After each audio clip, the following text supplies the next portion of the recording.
How many ways do you think there are to make money? 20, 50, 100? The truth might shock you, because the real answer is only 4. Most people have at least heard of the famous book Rich Dad, Poor Dad by Robert Kiyosaki. But what many don't realize is that Robert actually wrote a powerful follow-up, a book called The Cashflow Quadrant. In it, he doesn't just talk about money. He breaks it down piece by piece, showing the 4 unique ways people earn income, how each one really works, and why this is the very reason the rich keep getting richer while everyone else struggles to keep up. Every single one of these 4 quadrants is made up of 3 key components: mindset, cash flow, and taxes. And once you see the differences, you'll never look at money the same way again. The first quadrant, E, the employee. The E quadrant stands for employee, and this is where almost everyone starts their journey. The mindset of someone in this category is all about safety and security. Employees want a steady paycheck. They want health insurance. They want retirement benefits. For them, the comfort of knowing money will arrive every 2 weeks is far more valuable than chasing uncertain riches. But here's the catch, that safety comes at a cost. Employees are trading away the chance at financial abundance in exchange for stability. In this quadrant, people make money by working for a company or the government. They trade their time, their energy, and their skills for a fixed amount of money, either hourly or as a salary. Some employees can earn a lot, like doctors, lawyers, or executives. But even then, they run into a hard wall, a lack of control. An employee doesn't decide how much they're paid. That decision belongs to their boss. If they want to earn more, they often only have 3 options: go back to school to qualify for a higher-paying job, wait and hope for a raise or promotion, or start over in a new career. None of those are guaranteed. And then there are taxes. Employees have it the hardest here, because taxes are taken right out of every paycheck before they even touch their money. Federal income tax alone can climb up to 37%. Then you add state taxes, local taxes, Social Security, Medicare, the list goes on. For high earners, taxes can strip away 40% or more of their hard-earned income. So what's the lesson of the E quadrant? As an employee, yes, you may feel secure, as long as you keep your job. But the truth is, your ability to earn a massive income is limited. And even if you do manage to earn more, taxes will eat up a huge chunk of it. The second quadrant, S, the self-employed. The S quadrant stands for self-employed or small business owner. This is when someone gets tired of letting others control their paycheck and decides to take back control of their income. The mindset here is independence. People in this quadrant want freedom. They don't want a boss telling them what to do. They want to create, to build, to work for themselves, and to get rewarded based on their own effort. But even though the self-employed person is free from a boss, they are still trapped in one way. They're still trading time for money.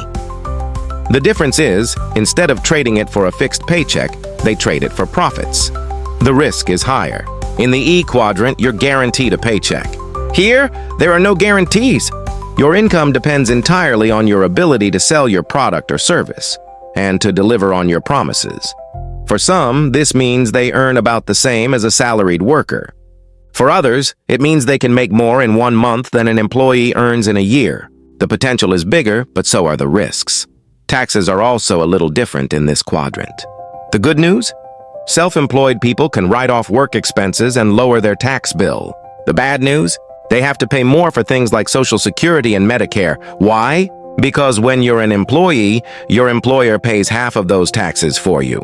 But when you're self-employed, you are both the employer and the employee. That means you carry the full weight of those taxes on your own shoulders. The third quadrant, B, the big business owner. Now we step into a whole new game, the B quadrant, which stands for big business. And here, the rules completely change. The mindset of people in this quadrant is all about leverage, the ability to multiply results without multiplying effort. And they do this using 2 powerful tools: OPT, other people's time; OPM, other people's money. Instead of doing everything themselves, big business owners build systems. They hire teams. They delegate responsibilities. While the self-employed person is trapped in day-to-day tasks, The big business owner focuses on growth, expansion, and scaling to levels that individuals in the E or S quadrant could never reach. It's here where exponential growth and massive wealth truly become possible. And if you want to dive deeper into how people in this quadrant earn passive income that keeps flowing even when you're not working, make sure you hit that subscribe button, because we'll be talking about that in upcoming videos. If you ask me, the one word that defines this quadrant is leverage. At its core, the way huge businesses make money isn't all that different from someone in the S quadrant.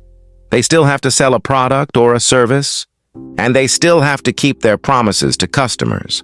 But here's the twist. Their goal is to do it on a massive scale. In this world, the entrepreneur is no longer trading hours of their life for dollars.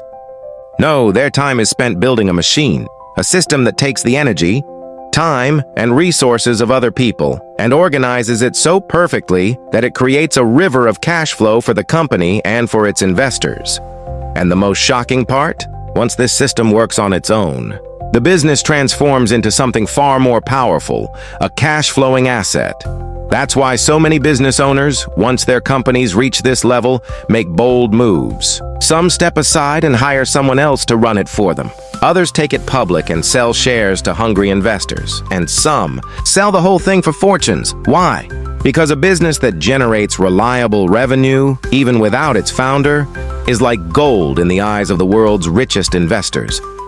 But this quadrant comes with another game-changing twist: taxes.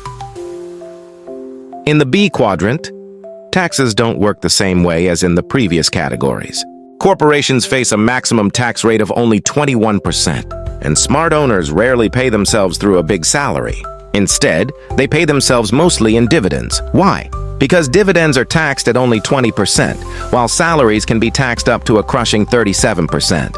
And that's before you even count state, local, or social security taxes. But the rabbit hole goes deeper. Corporations can literally move their entire headquarters to places with friendlier tax laws. Why do you think so many business moguls suddenly moved to Puerto Rico?